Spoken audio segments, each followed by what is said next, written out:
Oyahala,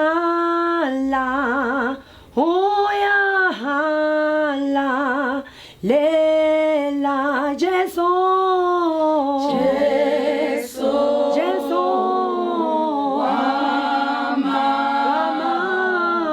oyahala, oyahala, lela, lela, oyahala, lela, Jesu, Jesu, wama, oyahala, lela, oyahala,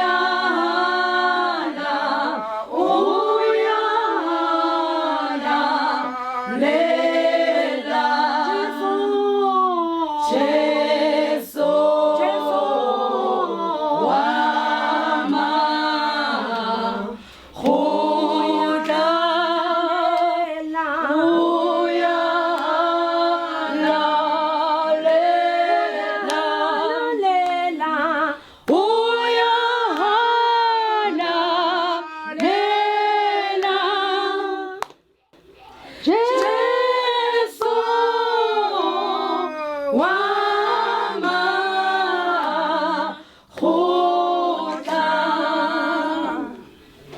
Amen. Amen. Revolutionary greetings. I'm Mbali Dlamini, member of the Central Command Team, and today for the Gender-Based Violence series, we'll be taking you through the brutal attack of Thandeka Yawa, who's a survivor of a GBV attack that happened back in 2016. We'll also be joined by her mother, Umami Yawa, who will take us through the trauma that the family faced after the ordeal. As we all know, we live in a country that has been named the hotspot of rape. 1 in 3 women are brutally attacked through rape and other sexual offenses. And today, Sis Thandeka, sizocela ukukhuluma nawe with regards ukuthi before siqale sikhulume about the attack, bengicela ungazise ukuthi before 2016 ubani uThandeka Yawa. uThandeka Yawa uThandeka ozalelwe eRandfontein emhlakeni esibhedlela saseLerato. So wayengumhlali wasemhlakeni, then waza eForshville ngo1997 waba ngumhlali ke ohlala eForshville eGuguzi. Okay, Sis Thandeka. Ngoku before wawusebenza bawuphangelaphi before? Ndandisebenza esikolweni sase Forshville area khona primary school, ndandipatrola apho. Okay.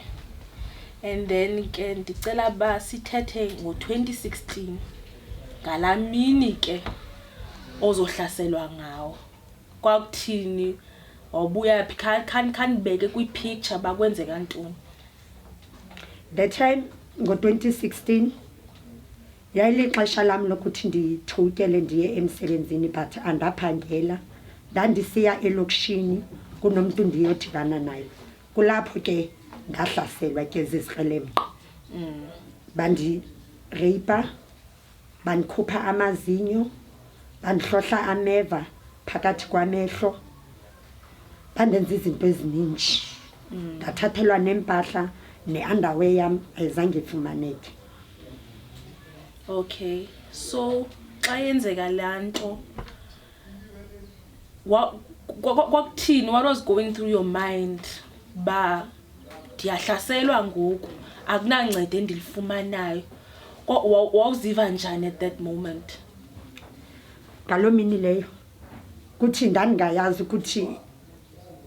kuthi kwaku yazi kubhlungu, ngoba kweli lizwe esiphila kulo i-free country.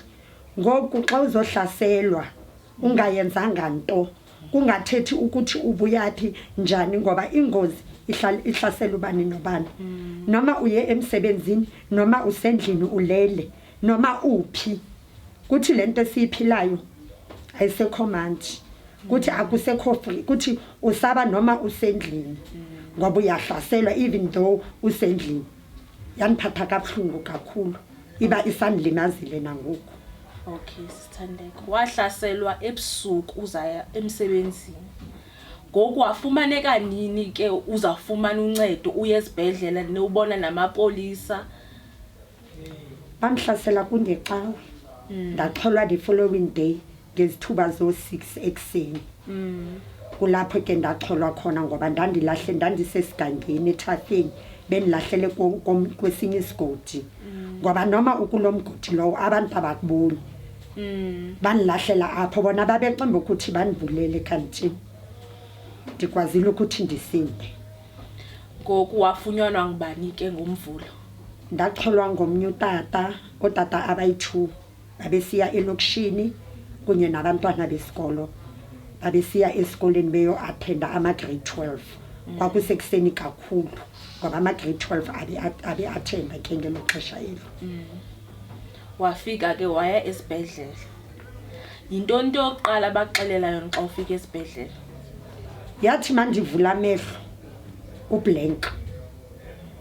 Ndibokoboko umlomo ndikhutshwe namazinyo andikwazi nothetha kakuhle. Emotionally kuthi ndingayazi ukuthi ndingathini ukuthi ndizophinda ndibone or kanjani. Kwakunzima kakhulu ndangafuni nothetha. Ndangafuni nothetha kuthi kwakunzima kakhulu. Xa bekuchecka sorry.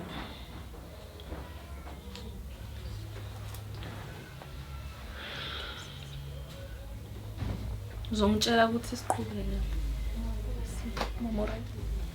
Ngokuya uzoxelelwa ke ngogqirha ba awuzophinda ubone. Wayiva nini sohlele esibhedlela leyo? Yathi mandibuza ogqirha bathi ogqirha kuse-early ukuthi singathetha but ayikakabi yinto yanamhlanje ukuthi ungabona. Ubone uzophinda ubone mali unga-expect ukuthi ngoku uzabona ngoku kuzathatha ixesha ukuthi ukwazi futhi ubone. So ngoku you are totally blind. So yaniphatha kabuhlungu ngoba andizelwanga ndiyimfama. Bekuzaba ngcono ngokuthiwa umama notata banizele ndiyimfama benzakwazi ukuthi ndiamkele isituation the way ingakhona. So kunzima ngoba ndizelwe ndibona. Yaniphatha kabuhlungu ukuthi ndiqale futhi enye impilo ndi-experience na the way umuntu ongaboniyo ngakhona. So yaniphatha kabuhlungu kakhulu ngoba ngoku ndingena kubomi obutsha ndiyeka obuya. So kuba difficult ukuthi uamkele isituation.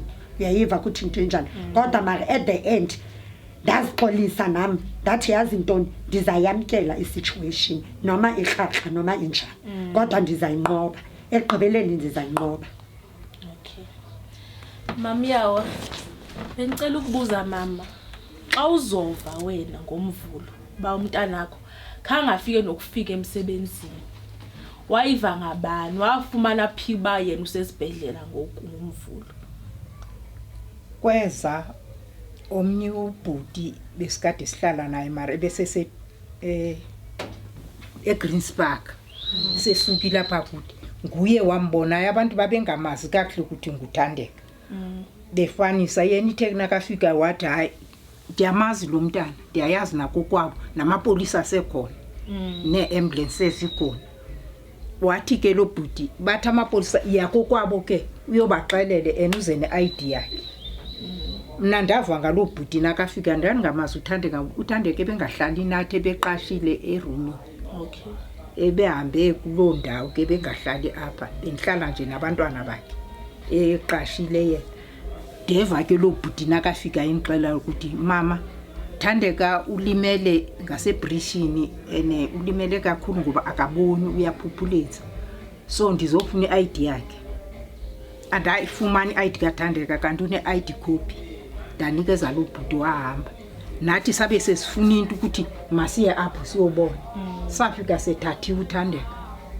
Sethathwe i-ambulance esesibhedlela. Saphinde saleqeka futhi esibhedlela ngemoto futhi. Nasifike esibhedlela apha eSoyibrand safika kusitwa kekho kusebhara. Dabuya ke ngoba le moto ayizukwazi undisebhara ifuna nemali ngokweyasebhara ngokimali. wafuna kaManbuyi ndayombona kulanga lesithathu Thandeke limale ngecawe yangomvulo ndingambona ngolosithathu yakhona ndifuna imoto ndibheke eBhara kanti eBhara ke sebemse St John furamehlo ndamfumana eSt John wamfumana eSt John okay so sisithandeka xa seni wahlala ixesha elingakanani esibhedlela ndahlala inyanga ezi3 months to 4 ngokuqala kwakho uthetha namapolisa wathetha nawo nini ndaqala uthetha namapolisa first day mara eCarltonville esibhedlele saseCarltonville before ben transferela eBhara. Okay, so amapolisa akuthathisa istatement. Ipolisa eli beliphethe icase yami. Ayilipolisa la lapha eForgeville. Lipolisa la seWestern Area. Okay. Nguye abephethe icase yami. Aba lapha eForgeville akekho umuntu obephethe icase yami yareferelwa kuye.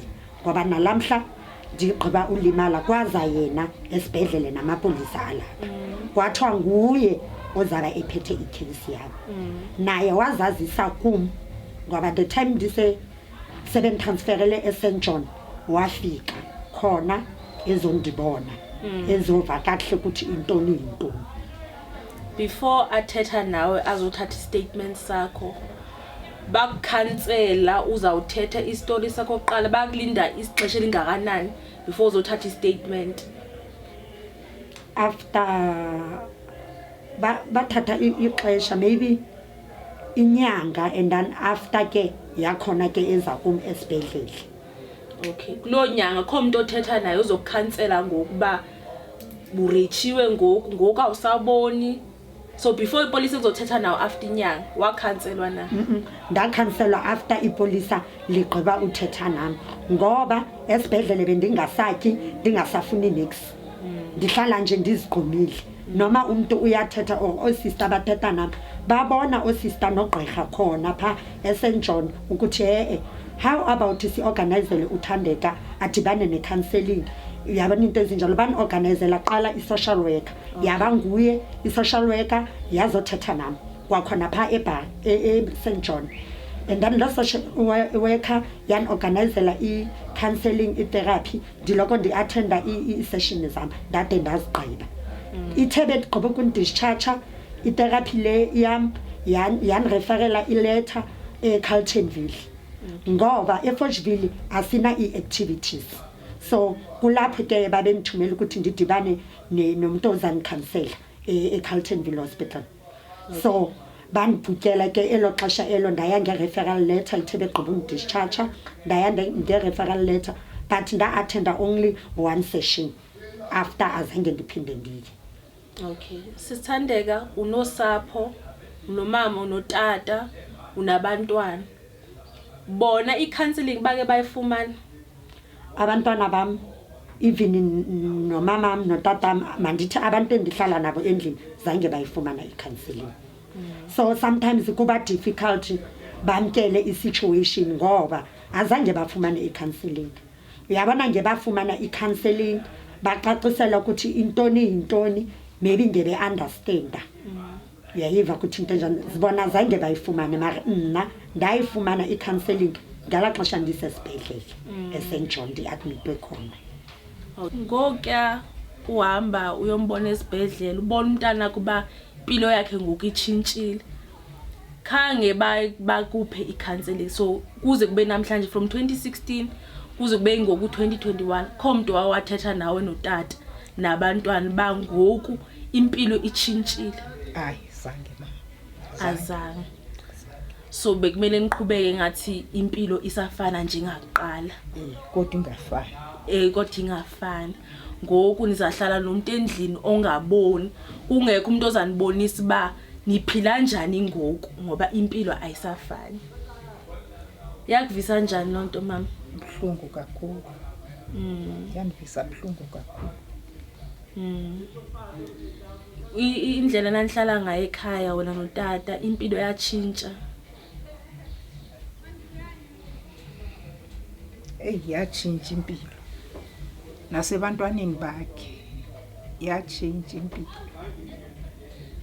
ngoba nabo bafana nathi abayiqhelanga lento ngoku sesikuyo kwatshintshwa kwaba njalo. And then sisithandeka ke ngoku ke police alifikile lathatha istatement ses expect ukuthi manje bazofuna ke ababantu the perpetrators liphi ke ngoku icala lakho? Into endiyifunayo nje i-justice. Ababantu abayenze lento le bafunyanwe, mabagqiba ufunyanwa kuyenziwe i-DNA. Ngiyo into ezaprovayo ukuthi ababantu abo ngaba bayenzileyo. Up to so far, as long bengakathathi i-DNA, as long bengakayenzi i-follow up ukuthi intoni yintoni, kuzathuleka kube njalo. Mara into endiyifunayo, ndifuna i-justice, so that sikwazi nalapha endlini nami ndifumane i-closure, nefamily yami ifumane i-closure. Sizokwazi uphola, siyazi ukuthi abayenzi bobi babanjiwe basestretch, sizaxola nathi ebomini. Umantshi wathini kuwe ke after so ulandelela icala lakho ukuthi iprogress yayo iphi ngoku? Wathini umantshi ku? Magistrata uthe ku akuncedi ngoba if ababantu abo ngoku ndisithi kubo ndiyabazi, if bayabanjwa kufumaneka ukuthi asingabo, uyavisisa ukuthi yena bazobasuwa, istate sizobasuwa. Wayesingamelini bona bawuyenze umsebenzi wabo ukuthi bajonge eza DNA ukuthi intoni yintoni. So elo xesha umbuzo wami uthi elo xesha elo lizafika nini? Sekulimele abantu abangaphi? Sekuna i-victim ezingaphi ezivelelwe yilento le? And kaloku wawubabonile before bakulimaza amehlo. So wawuzokhona ukuba identify ngevoice, kwathathwa nama DNA akho, and omnye wawumqhelile ngokumbona. But still amaphoyisa noma uthi isuspect yakho ngubani khange bayi kuyomquestiona as a suspect lo muntu lo. Kukhona ngoku beqalisile ukuwenza lo msebenzi lowo. Ngoske ndiye ndifune ukuthi ninxayiphi ngecase yami, into ezinjalo. Kukhona ngokubelani ngoba baza lo obambe istatement, obambe icase yami wazobhala istatement esinye futhi. From there ke wathi ke uza sebenza phezu kwayo, and then aye kumagistrata, and then akwazi uhlala naye phansi amxelela ukuthi ndibone 1 2 3 1 2 3 1 2 3, then ke bazathathela apho, and then bazandika i-feedback. Okay, so ndisalindile nangoku ke lo feedback leyo. Okay, njoba sithi justice delayed is justice denied. Do you feel like ama rights akho khange bawa prioritize amapolisa? Yeah, ndifila njalo ngoba lento yayenzakala ngo-2016. Azange ndifumane even nokuthi banixelela ukuthi yazi icase yakho sihamba phi ngoku sinxayiphi. Kwathuleka kwathi tu up until ndigubhulule futhi times 2. Yakhona ke ngoku ibazezo zinto sidibana nabo, sithethisana nabo, sihla sinyuka ukuthi ngoku ndifuna ijustice ngoku.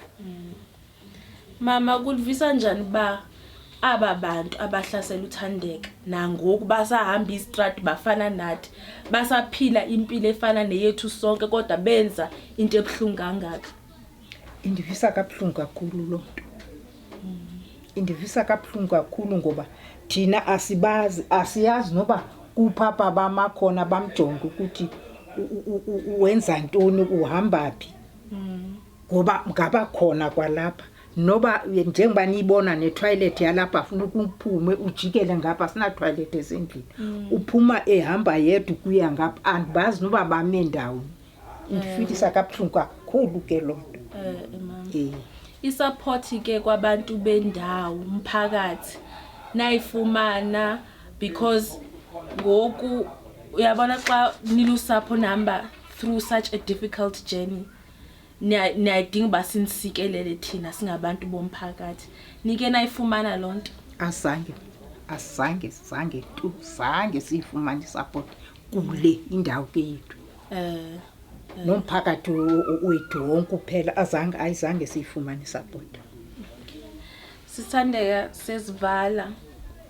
Khonto othanda ukisho kithi si-EFF. Mhlambe isicelo naso ukuthi kuphi lapho ungadinga ukuthi sikusize khona. Khonto mhlambe ufuna ukisho kwamaphoyisa. Mhlambe nabantu abesifazane abadlule kulesigaba nawo odlule kuso. Endizathanda ukuyithetha ndibulela uSisilia kakhulu ohambe nami. Ndimite last year but ingathi kudala ndimmitile. Hence umama ethethile ukuthi apha eForgeville even no-one i-community ibizama ukuthi banisupport but abana access. Mara nalapho andipointi mntu ndithi intoni. Qha ngiyo into envisa ubuhlungu kakhulu. I-support eForgeville ayikho at all. Not to say ndithetha kakubi, mara through obuhlungu obuniveleleyo azange ndiyifumane support. Even noma abantu bafumana i-food parcels thina asifumani, siyatsibiwa. Mara nalapho ku right, nalapho siyixolele lo situation ku right lizaduduma lidlule. Mara up to so far ekubeni ndingumhlali waseForgeville lento yayenzakala eForgeville eKokosi, but ndizonceda ngabantu basevale. Baphi abantu baseForgeville ekubeni ndingumhlali waseForgeville? I-support ayikho kakhulu, iyaleka kakhulu. Endithanda ukuthi ndikhuthaze amanye amaxhoba apho phandle. Ndicela okokubana niqineni, nxolani till nisakelwe. Mna ndinelinye ixhoba elahlaselwayo kabuhlungu, but namhlanje I'm a survivor ngoba ndikwazile uyinqoba. Bengicela ukuthi kuyo yonke i-situation enihlangabezana nayo, ndicela ukuthi niyinqobeni ngokuthetha. Mawuyikhofayo inhlungu yakho uyisherisha nabanye abantu, uyaphola, uyakwazi ukuphola. And ndithanda nokuthi ndi-encourage nabanye abafazi abake baba ngamaxhoba okudlwengula nabantwana ukuthi ndicela nikhuthaleni ene indaba yenu nisabeleni ene niyilwele till nishawute ningxoleni de isikhalo senu sivakale. Kwanele ngokuhlukumeza kwabantwana nabantu bomama, kwanele. Ndiyabulela. Inkosi. Mama, khona amazwi okugqibela ongathanda ukuthetha sizawuvala ngoku. Abantwana bam, amazwi endingawathethayo ndibulela bona aba bantu basevale abakwanele bona Silia, ngoba ngabo abenza ukuthi into mayiphume phansi kwetafile yabekwa ngohlobo njengoba nani senigcwele apha. Kungendaba yabo ukuthi bayenza lento mayide ibonakale ngokikhutsho, ngoba into kaThandeka yayiphansi kwetafile ingabonwa ngumuntu, bayikhupha ke bona bayibeka. Ndibulela nje lonto.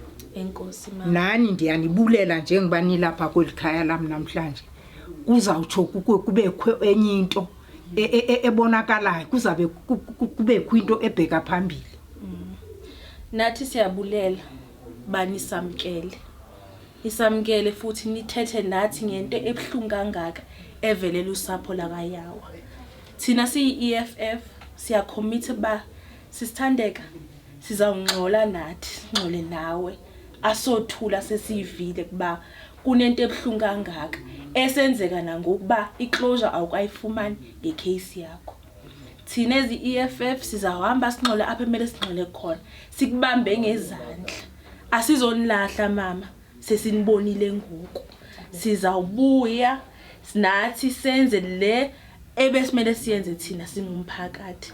There's a lot of women who are suffering in silence, who do not report their cases because the urgency to conclude cases of rape in this country is not there.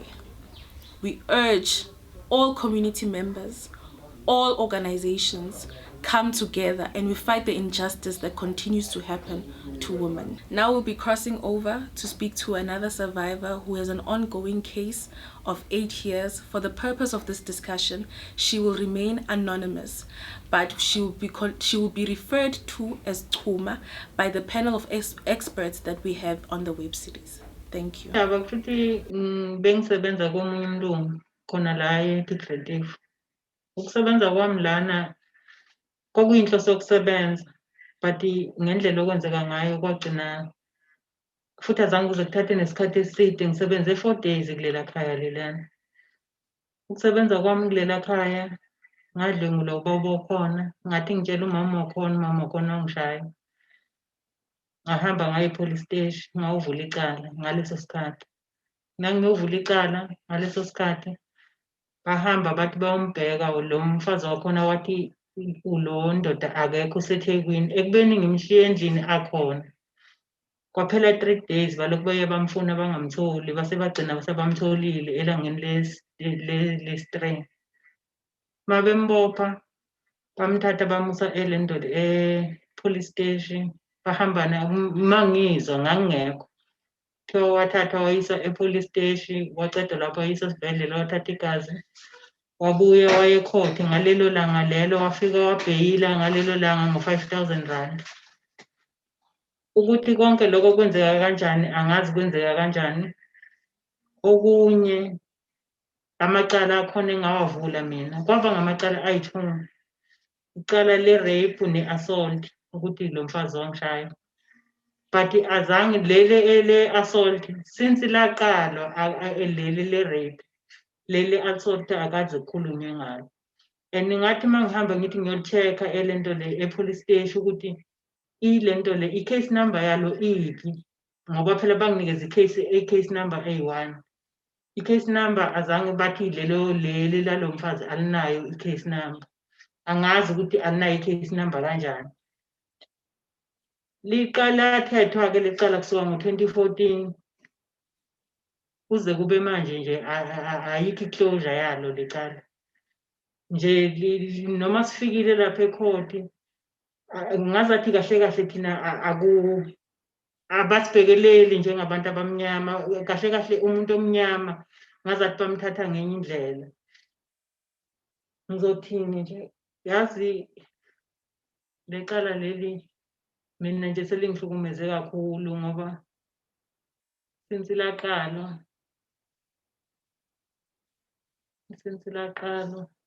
angikho right ngoba le time lize lithethwa ngathi lize ngihamba sengilivulile icala.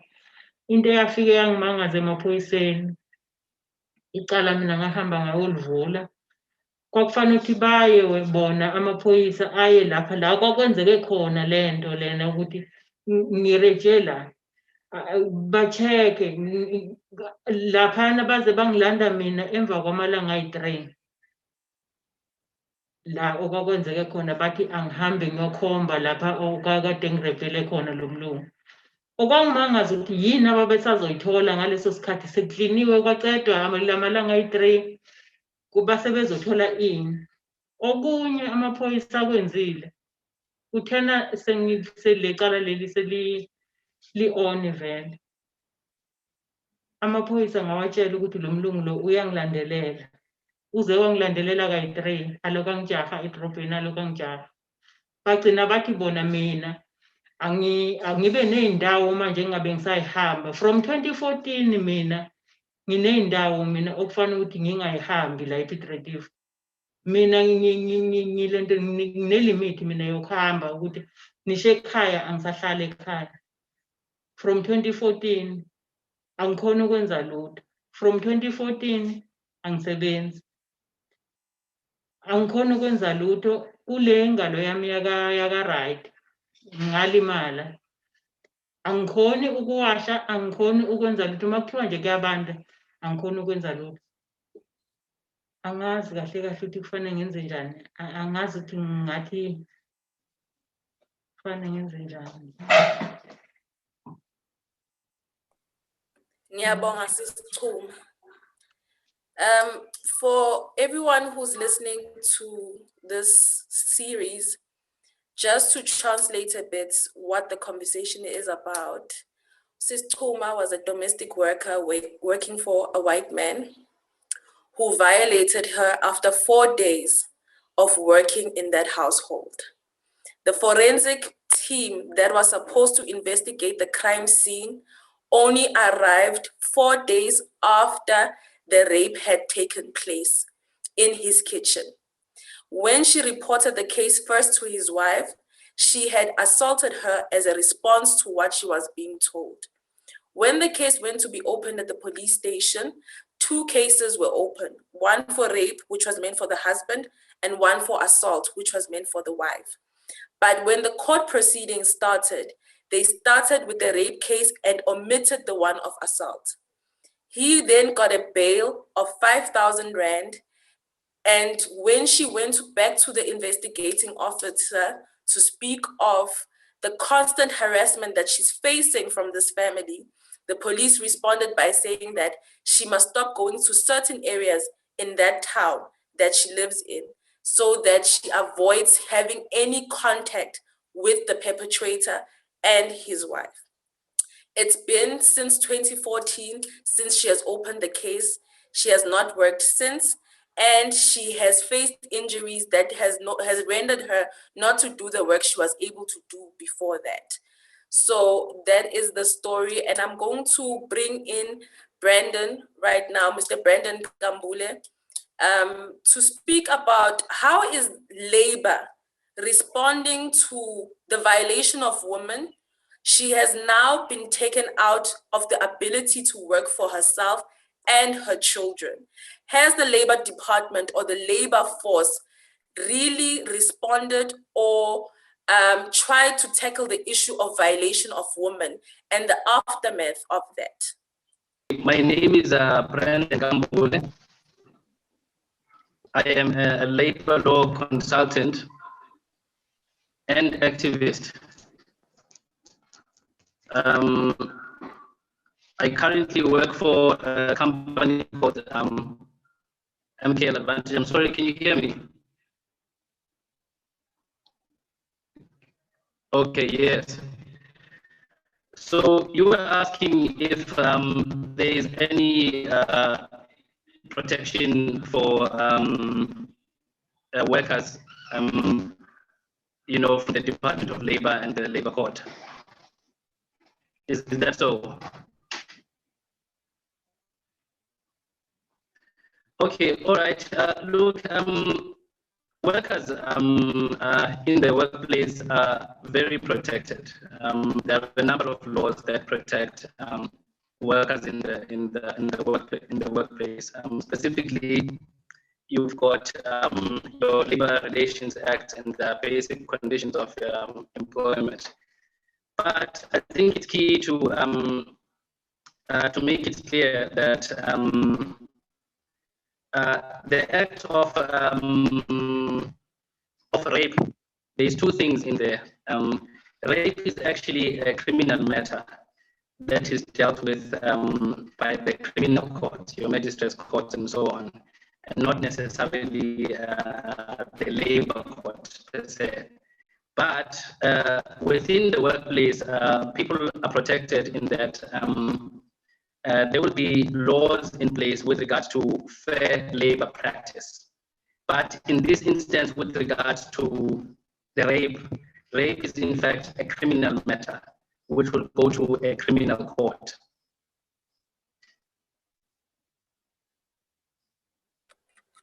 Thank you, Brandon. But I think what I'm asking in particular is that here is a situation of a domestic worker who is working in a household of a man who now has rendered her not being able to find work outside of that. Now, I'm asking is there any effort from the labor sector to then come up with ways to assist and empower women who have faced violations in their lives, the empowerment of women after facing an ordeal, because now she can't work the same job that she worked before she was violated by this man. So I'm saying that besides the criminal procedure, besides the criminal law, the labor force, are these things being aggressively addressed? That we acknowledge that we live in a country that has been ranked as the hotspot of rape cases, knowing very well that women that fall into, or rather, knowing very well that women who become then victims of such a horrific act, are they then labor issues in your spaces? Are you addressing the plight of women, seeing the statistics, seeing the cases that are going on, seeing the marches that are happening? Has the labor sector taken any action to address this issue in particular? Look, what I can say without doubt, Mbali, is that it's a constitutional right that, every worker in South Africa has the right to work in an environment that is safe. So therefore, it becomes important for employers to make their work environment safe. Therefore, in a case whereby, like in the instance of Mama, the employer can be sued and be found liable for any harm that happens whilst the employee rather, is working. So there is indeed protection from the law. Obviously steps have to be taken, and damage has to be determined so that Mama can be assisted to find justice. Thank you so much, Brandon. I will bring in then our next panelist. Her name is Lungile Mabaso. Lungile, can you please start off by introducing yourself? But the question that I really want to ask you is that, are rights of women in the workplace after a violation has taken place protected? And how come now, because we are dealing with two cases now, we are dealing with power dynamics of race and class. The perpetrator is of white skin, and the case has been ongoing since the year of 2014. We are now in the year of 2021, and the case has not reached any conclusion. What has been your experience as an activist, finding that there's different power dynamics and the justice system needs to still prevail for the offense that has taken place? Why has it taken this long?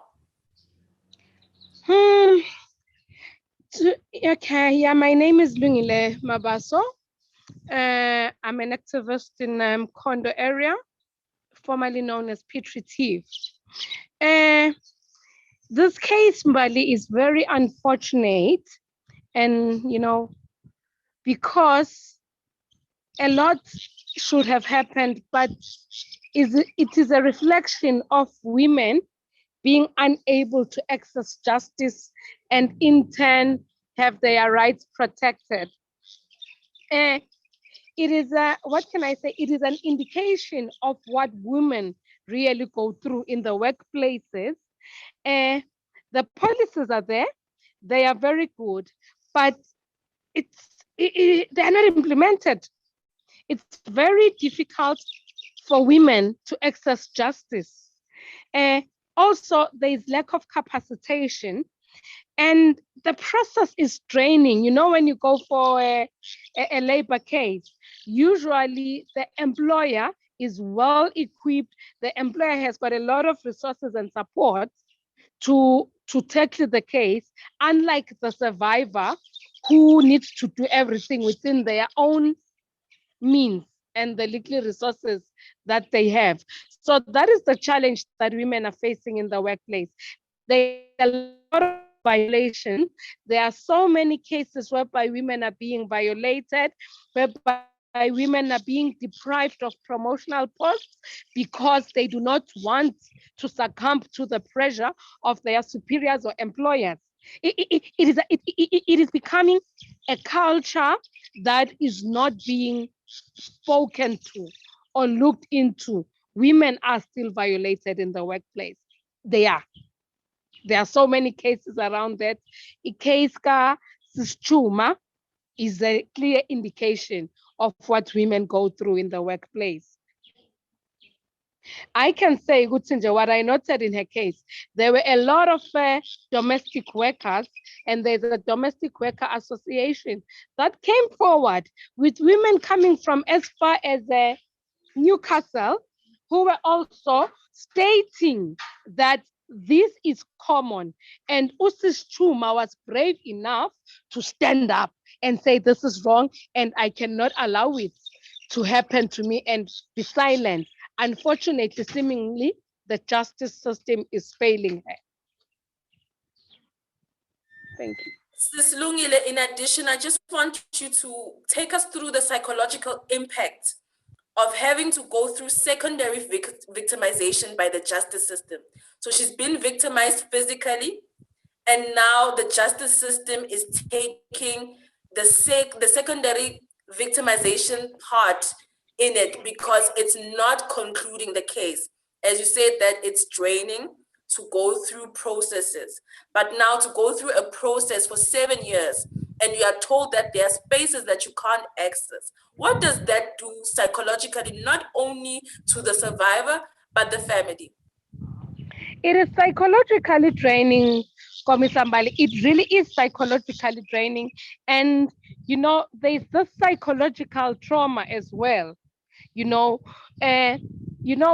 you are being violated as a woman, it takes a lot out of you. You are drained.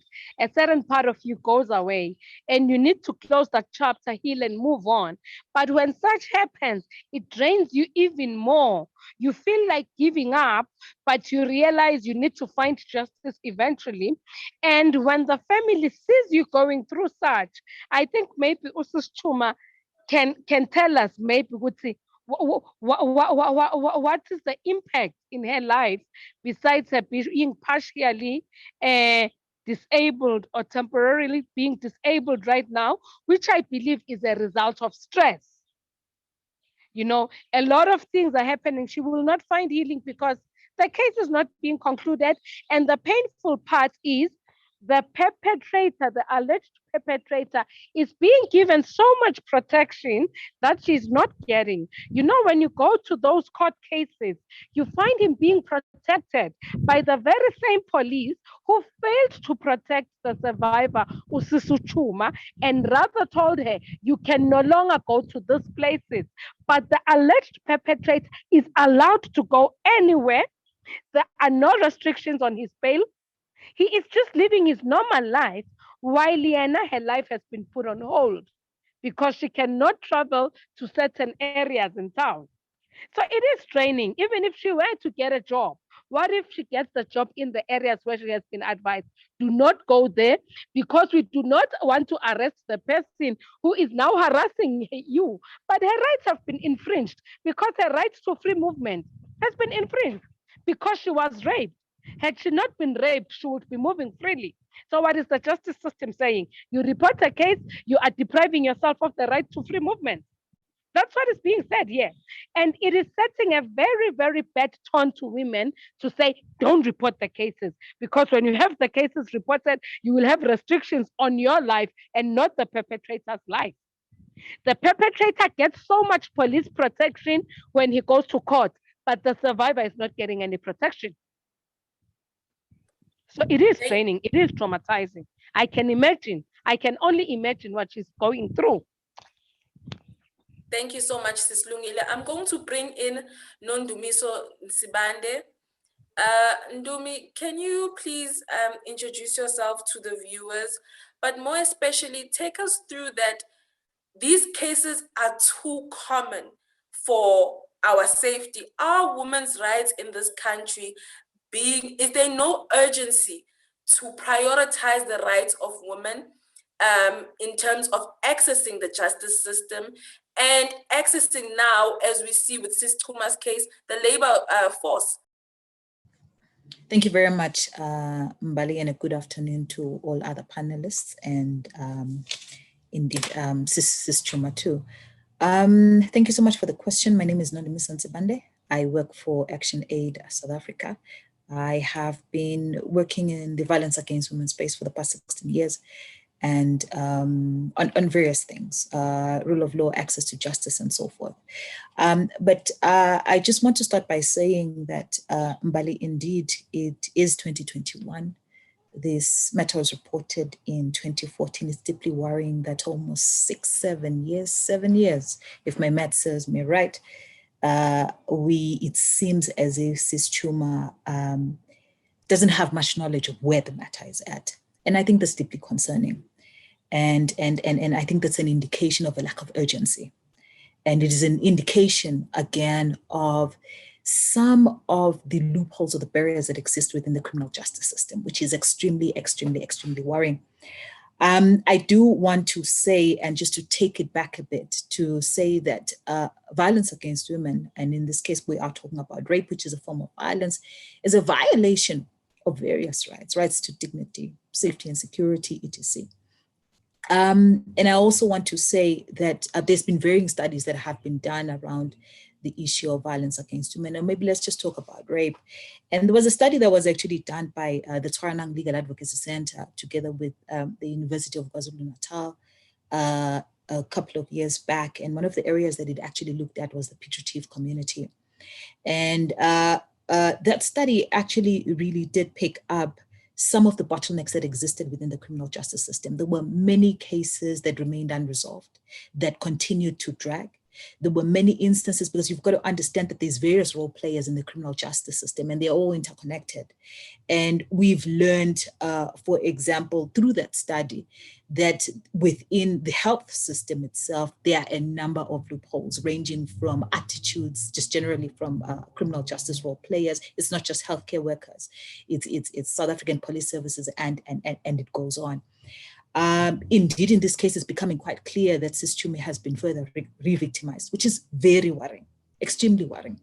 And I just want to bring a bit of hope and to talk about the National Strategic Plan, because I think the National Strategic Plan on Gender-Based Violence and Femicide is such a critical document that seeks to address some of these issues. I think we have made some significant gains in the country in seeking to address issues of violence against women. And one of them, and I do believe in actual fact, there were a number of activists in the putative area who were part of the total shutdown protest that took place in 2018. Now, that protest was quite clear. Women around and across South Africa wanted an end to violence against women, but they also wanted to see some level of political willingness and urgency on the part of the state in addressing this particular issue. And what we saw in that journey, or along that journey, is the president then convened a gender summit. And from there, of course, there was a team that was set up to immediately look at setting up to immediately develop the National Strategic Plan. And the National Strategic Plan itself was as a result of various consultations that had been held with women and various stakeholders across the country. And a key issue that kept on coming out is the importance of making sure that our response is multi-sectoral, but our response to that issues of violence against women are treated with urgency. And unfortunately, though we have the National Strategic Plan, we have to recognize that there are still some challenges on the ground, and as we can see with Sis Chuma's case. And I do think that accountability, which is a critical pillar of the National Strategic Plan, is something that we need to look at in relation to this matter. Accountability is critical, and I think that we need to go back, and this is where political parties actually also come in. Activists such as yourself also come in. This is where we need to be asking the questions. How do we support Sis Chuma? But what happened in this particular matter? Why is it that she doesn't have much knowledge of where her matter is at? Why is it that it has taken close to 7 years, if my math serves me right? In actual fact, it still has not been concluded. We need to ask those questions. What? Because a part of the role of the criminal justice role players, if I were to make the example of the investigating officer, for example, is that the investigating officer has a duty to make sure that they consistently keep in touch with Sis Chuma, let her know of where her matter is at. In actual fact, the investigating officer also interacts with the prosecutor. So ordinarily, there has to be a level of communication and interaction that happens between Sis Chuma, investigating officer, and of course, now that it's sitting in court, the prosecutor. There's a level of interaction that needs to be happening here, and we're not seeing it. And hearing Sis Chuma also say that she feels that oftentimes she has been, her case has not been prioritized. She feels like there's more protection that is provided to the perpetrator vis-a-vis herself, is also an indication of a deeper problem that speaks to accountability. So we need to go back as political parties, as activists across, to look at Sis Chuma's case and ask the questions around her rape matter. And I really think that we need to treat this as urgently as is possible. Mbali, a part of the reason why we have low conviction rates in the country, and a part of the reason why there is such heavy underreporting in the country, is because we've lost confidence in the criminal justice system. And yes, as I put it, we've made significant gains with regards to the National Strategic Plan and so forth. It doesn't mean that overnight these problems will be solved. It will take you, it will take the next person, it will take community members, it will take everybody to come forward and to say, how do we address these issues and how do we unbottle the bottlenecks within the criminal justice system? The re-victimization issue, again, speaks to the realities that we see around the negative attitudes that attach, that we still see amongst criminal justice role players, despite trainings that have taken place, sensitivity trainings that have taken place, that have also been conducted by civil society organizations. Again, it speaks to the importance of us having to unlearn that which we have learned, because it will take ourselves, it will take us holding criminal justice role players to account for Sis Chuma's matter to be better addressed.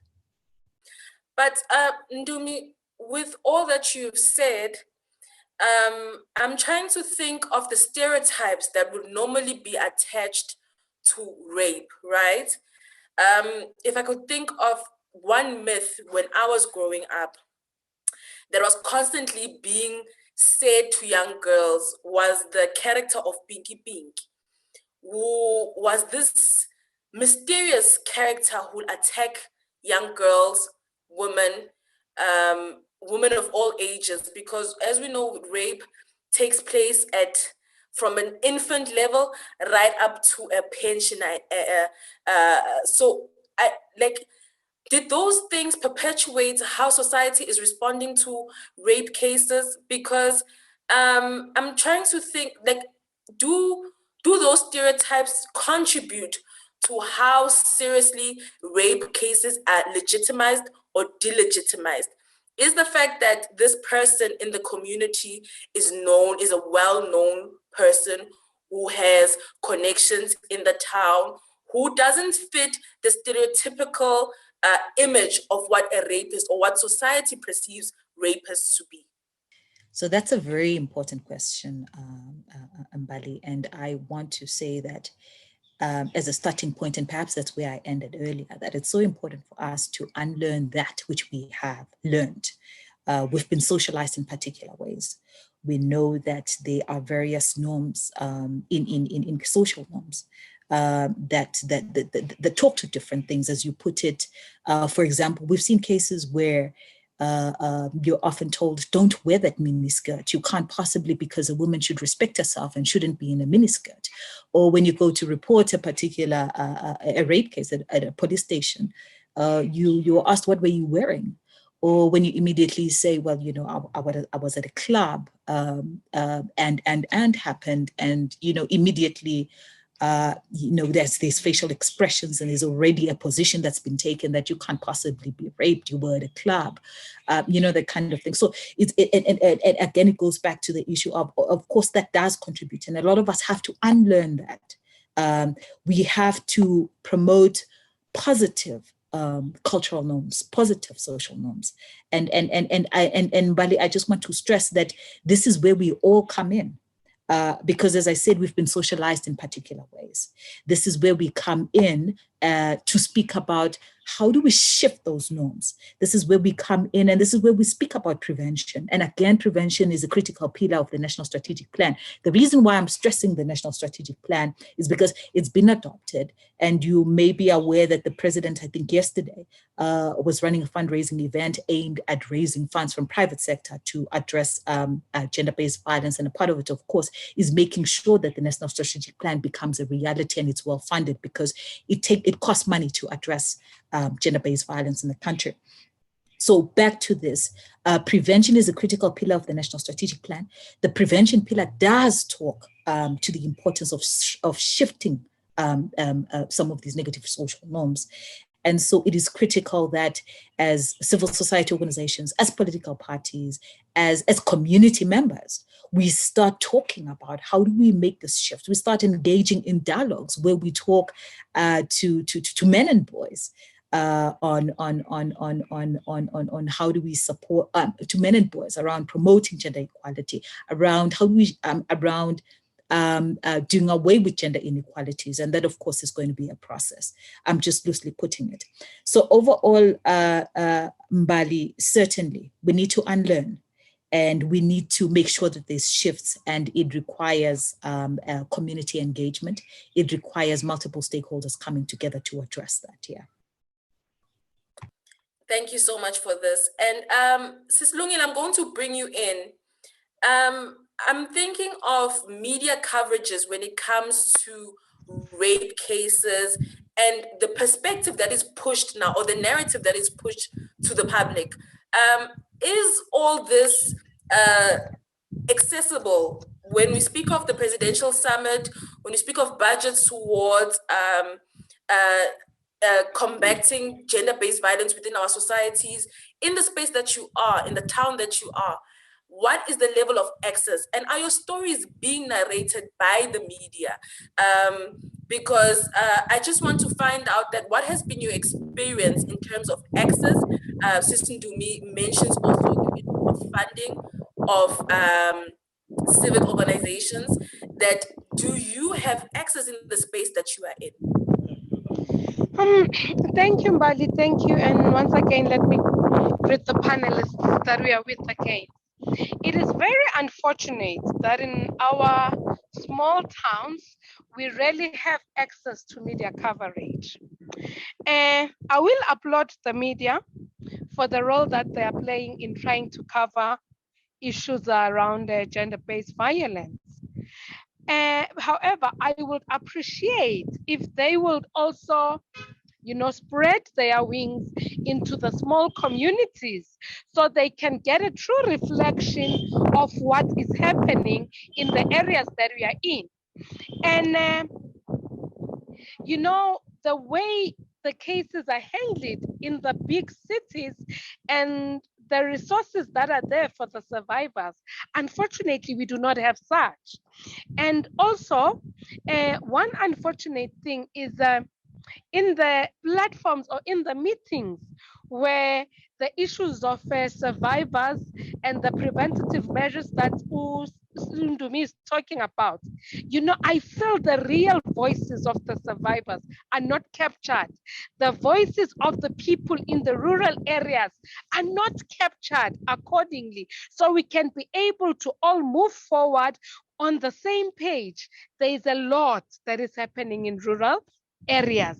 And there are so many cases that I can talk about. There is a case of a survivor whereby police refused to have a case opened, stating reasons that it was over 8 years. But there are policies, there are instruments that have been put in place to help support these women to report these cases, and it becomes unfortunate. And I feel if we had media coverage, those things would be exposed, and the voices and the plight of these women in rural areas would be addressed.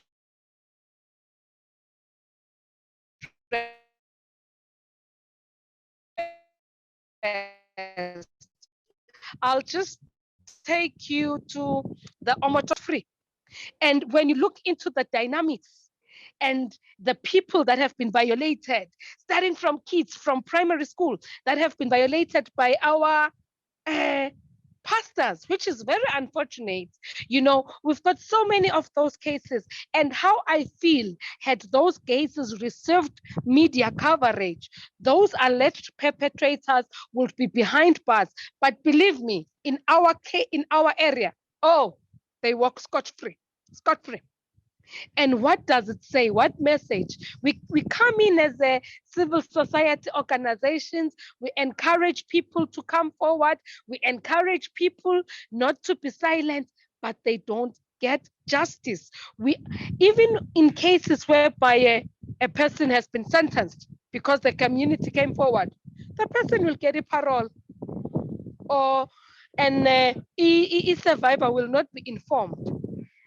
The other people appeal, and when they appeal and they win the appeal, the survivor is not informed. Would I now you will meet this person on the streets? It just happens.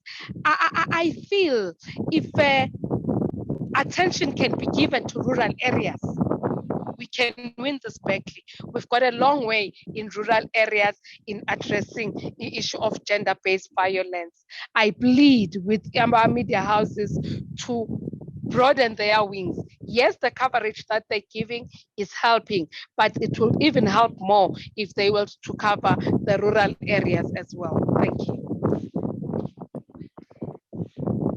Nondumiso, do you feel the same way as in the attention level when it comes to cases, or the level of urgency when it comes to metropolitan areas to rural areas? Do you think that there's a misbalance, there's an imbalance when it comes to that? Thanks, Mbali.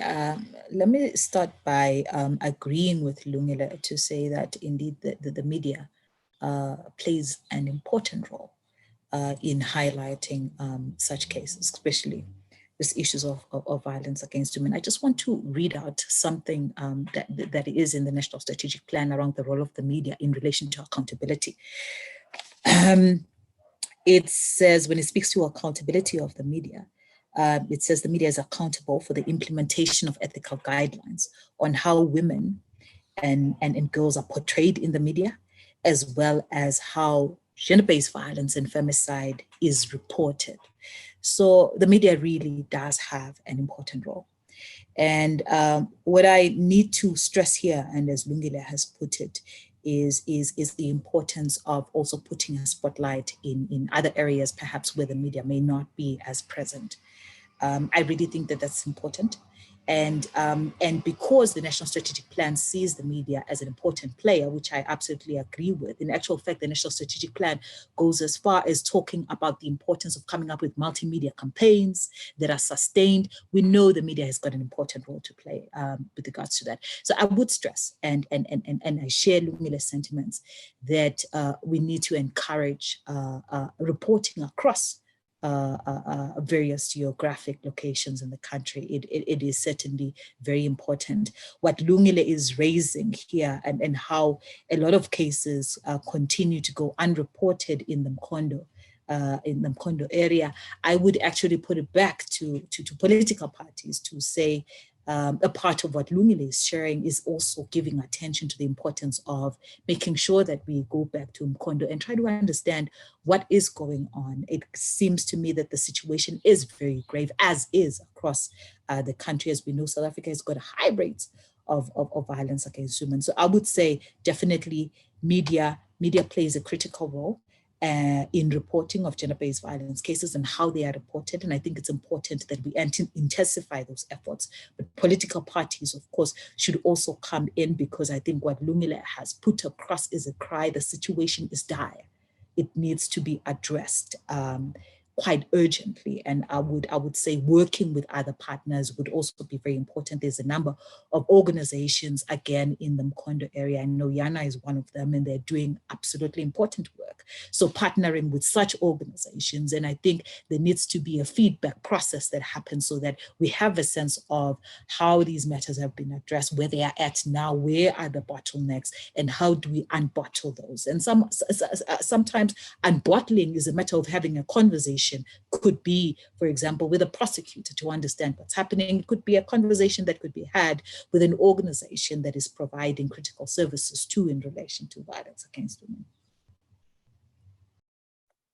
Thank you so much. And just for a highlight, can both or all panelists just give us a highlight as what has been the role of political organizations when it comes to cases of rape, the visibility, and what more would you like political organizations to come and speak about that would help civic organizations to enhance the noise that is needed, that we need to all make? So what role specifically should political parties play? Hi, Mbali. Maybe let me just come in a bit. And I like the question you asked around what role do you think political organizations can play? Yeah. I want to stress that political organizations have an important role to play in ensuring the effective implementation of the national strategy on gender-based violence and femicide. If you look at the pillars, the pillar of accountability, indeed, prevention, shifting social norms, engaging in dialogues, even within your structures. Because I mean, the reality of the matter is, as I said earlier, is that we've all been socialized in particular ways.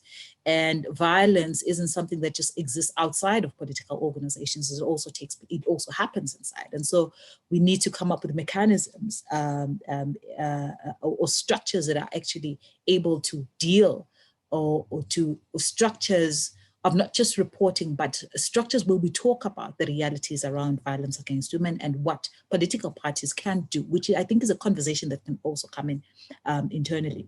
But I also want to say educational campaigns are so critical. You have an important role to play. You have an important role to play in cases such as the ones that have been reported in Piet Retief, where, like Sis Chuma, we don't seem to really know what's happening with the case. And I think it's important to actually do a bit of following up along that front. But I also just want to say that there's critical issues that have been raised by civil society organizations around issues of care and support, the lack of funding for non-governmental organizations to do such critical work, as Lungile put it. I mean, I know that organizations such as Yana are doing such important work in Piet Retief, but they're heavily underfunded. And the reality of the matter is, if they're heavily underfunded, then you're cutting off a critical service that women need in the country. So I would say engage in conversations around funding, because it costs money to address violence against women. Also, again, in response, there's issues of accountability, holding criminal justice role players to account.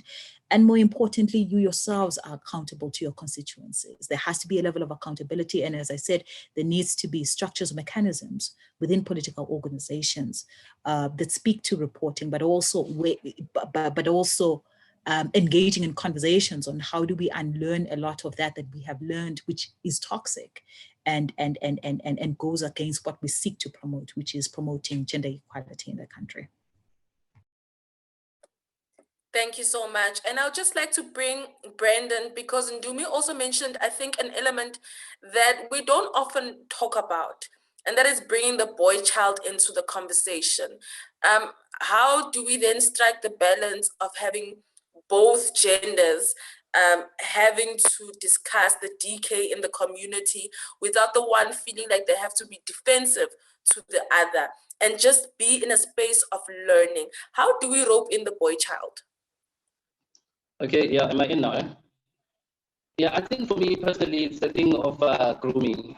Obviously, with regards to the issue of rape, all the attention goes around, educating women about, protecting themselves and accessing rights, and you leave behind the boy child who could grow up to become a perpetrator. So for me, the key word is grooming.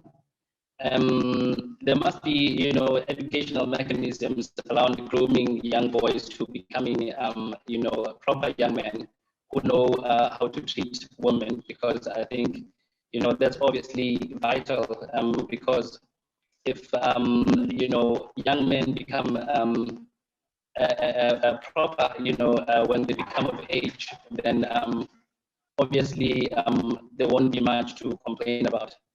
But also, what I want to talk about, I just want to take you back a little bit, Mbali, to the issue of rape or harassment in the workplace. I think, obviously, rape is stigmatized generally within the community, but the problem is it's more so within the workplace. And, that obviously become a problem because what rape does is that it silences you. And the biggest problem that we find as people who try to assist women in accessing their rights, your trade unions, your labor law specialists, the Department of Labor, the CCMA and other statutory bodies, your bargaining councils and so on, is that unfortunately women do not speak up. They are too afraid to speak up. And sometimes when they do, it's too late because there are time frames with regards to accessing justice. For example, I want to speak a little bit about the case of Mama. Her incident, to me, when I think about it, speaks about how her employer made work intolerable. Okay, so that is to say, it was so that she was no longer able to go back to work. And therefore, what ought to have happened is that a dismissal ought to have been raised at the CCMA, wherein that body has the authority to sue the employer and make them pay. But unfortunately, because rape takes away people's voice, they are not able to complain and speak to us in time. So I just want to agree there with Ndumi and agree with Lungi that, there needs to be, educational campaigns, so that people or any other person, even men, are not able to speak up, do not shy away rather from speaking up about violence. Thank you so much, Brandon. And you just brought an important point that I think it would have been a mistake for us to finish this conversation without speaking about timelines of reports. You would hear so often, because I think the persistency to try to silence women is to always bring up the timeline of when they should report. So is it ever too early or too late to report a case of rape? Sis Ndumi, can you please answer that one for me? Thank you so much, Mbali. Before I respond to that, maybe let me just briefly say that there is a convention that was adopted, I think, in 2019. It's called C190. Most people refer to it as C190. It's a convention on violence and harassment in the workplace. And I think it's a very important convention that definitely needs to be looked into, because it recognizes the gravity of of violence and harassment in the workplace. And it seeks to protect workers and other persons in the world of work. And it speaks to various things or interventions that need to be put in place to address violence and harassment in the workplace. That's the first part. But back to your question around rape cases don't prescribe. I don't know if you may have heard of the Frankel 8, I think that's what they refer to it as a matter. But generally rape cases don't prescribe. I would advise, however, that we encourage, even within our workplaces, reporting. A part of the reason why, and somebody actually once said something so important around speaking out, is that, women have been speaking out. They've been telling their stories. It just depends on who's listening. And we've seen it across the world, where it will take more than one, more than two, more than three, more than four, more than five women to come together and to say, it happened to me too, that somebody actually really says, okay, I am fully giving an ear to this. So again, it goes back to the issue of, we need to make sure that within our workplaces, we create spaces, spaces where we can engage in discussion, or where we can be able to report to certain officials on issues of violence or harassment that may have taken place. In actual fact, there is a requirement that workplaces do have those mechanisms, and including, of course, coming up with policies. And I think it's not enough to just come up with policies to address this. I think we need to go as far as making sure that we run, educational campaigns in the workplace where we talk about what's in place, what do you do in such an instance, and how does the workplace support you in that regard. So there's still a lot that needs to be done, but it can be done. It just needs willingness from employers. But of course, as I said, everybody has a role to play in addressing violence against women. That includes employers themselves. And hence, of course, again, the protest that we saw in the sentence shutdown in 2019, where a lot of women protested outside the JSE. And a part of it was they were saying it's time that private sector takes some kind of responsibility in addressing violence against women. And we're talking about the world of work. And this is where we need to have a further conversation on how do you do that and what sort of role do you play in making sure that the National Strategic Plan, which is a critical document that we all came together to give voice to, requires implementation, effective implementation. Thank you so much, Nondumiso. Lungile, is there hope? Is there hope for women in this country that eventually we will reach a place where we are listened to, where justice doesn't second guess our stories? Is there hope? Is there a glimmer of hope somewhere? And if there is, what more is it that we need to do? There is hope, I believe. Yes, it looks blurry. Yes, the failure on each justice system at times does kill the spirit, does make one to have that setback, I won't lie. And you can only imagine what the survivors really go through when they don't receive justice. But I think we've got a challenge of us as activists and civil society organizations not working as a collective radically so.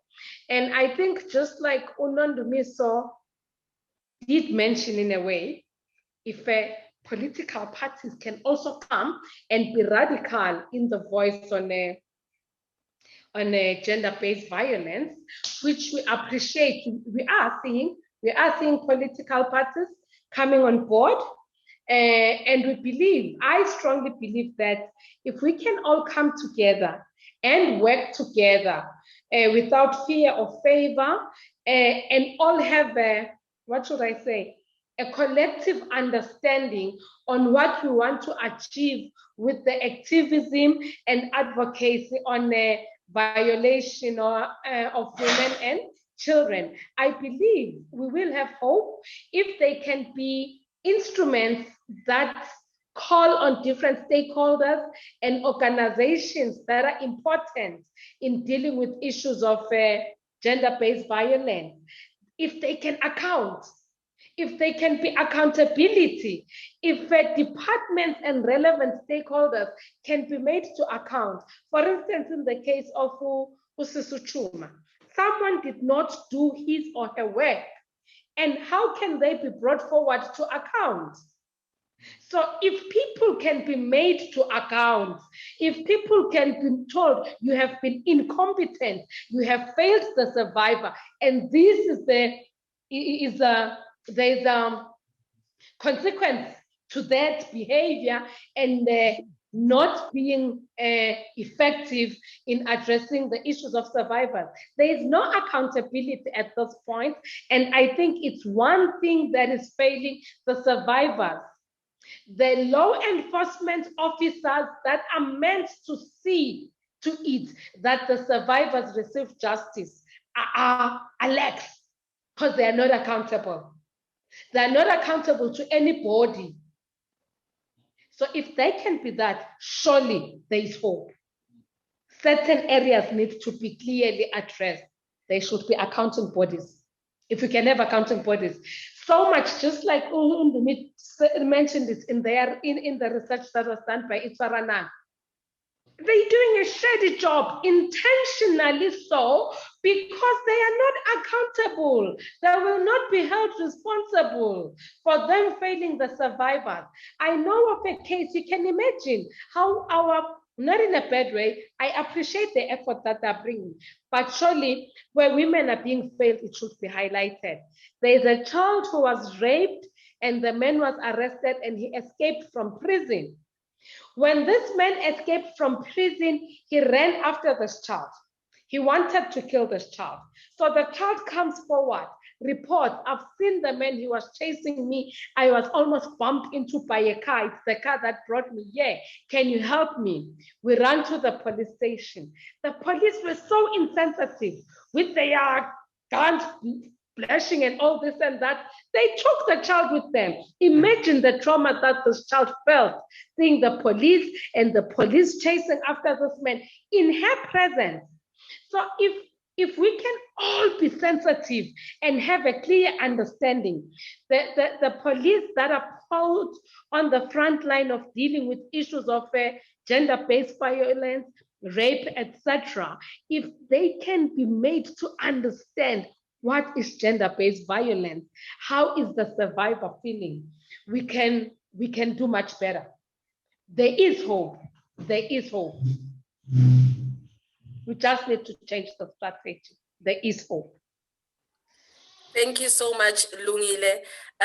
But in conclusion, bengicela ukubuyela kuMamchuma ukuthi njoba sesifika kunyaka we-7 loko sihamba icala, yini ongathanda ukuthi uyibone, yini ongayifisa ukuthi yenzeke nokuthi ishintshe empilweni yakho, mhlawumbe uma ukuthi khonto olalelile lapha ngaphandle ongafuna ukukusiza, manapha yiphi indawo ongafuna usizo ngakhona? Mina into engathi nje ngendlela yokwenzeke ngakhona kuyo yonke leminyaka ngendlela yokwenzeke ngakhona, mangathola ukuthi impilo yami ibuyele njengasekuqaleni, ngoba angisekho njengasekuqaleni. Nomntanami naye wathola ukugula, waphathwa yisifo senhliziyo ngayo yona lento lena. Nje impilo yami engabuyele njengasekuqaleni. Okunye engingazange ngisakusho ngenkathi ngize ngikhuluma, le time kuze kwenzeka lento,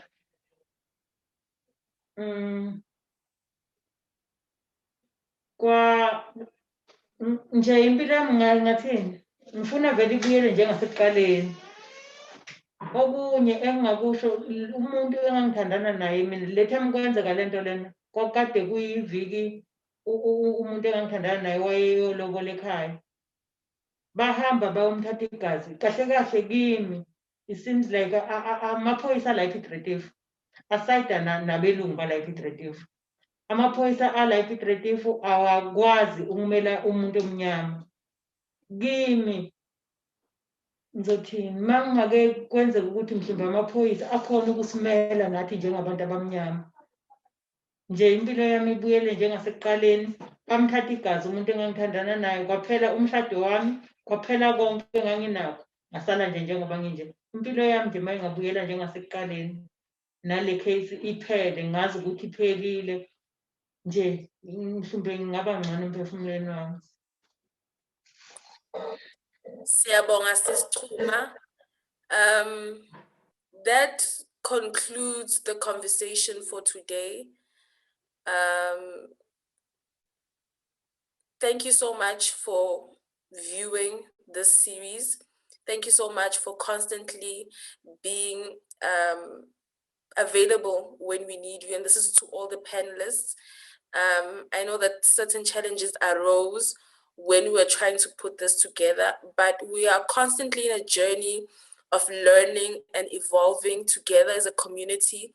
I request that we exercise the maximum patience with each other, so that all these cases and the plights that women face in this country are fought for, and we are a unit. And there's something very important that Usisichuma akhuluma ngayo njengamanje ukuthi kahle kahle justice system, when it comes to service to the Black community, what is the outcome. And we need to find out, and if Black people can stand together, singathola ukuthi kuningi esingakushintsha if only we will unite. And I want to thank each and every person that came here today for Sistruma ukuthi usichazele ukuthi kwenzakaleni empilweni yakho. Ngiyazi ukuthi akukho lula ukuthi uphile futhi lelo langa lelo, but ukuthi uphinde wasikhuluma nathi wasifundisa futhi ukuthi kahle kahle abantu besifazana abaningi babehamba baye engalweni zomthetho yini into abahlangana nayo. And manje nathi masihamba will approach these matters from a point of knowing, from a point of knowledge. And to all the panelists, Sis Ndumi, Sis Lungile, Noput Brandon, I wish you well in all the avenues that you are working in. And I hope that this is not the last time we are meeting like this. Dialogues like these are certainly needed in the community. And I hope now moving forward also support into the case of Sistruma, because really we can all agree that 7 years is a ridiculous amount to wait for justice to happen. And with that, I thank you all.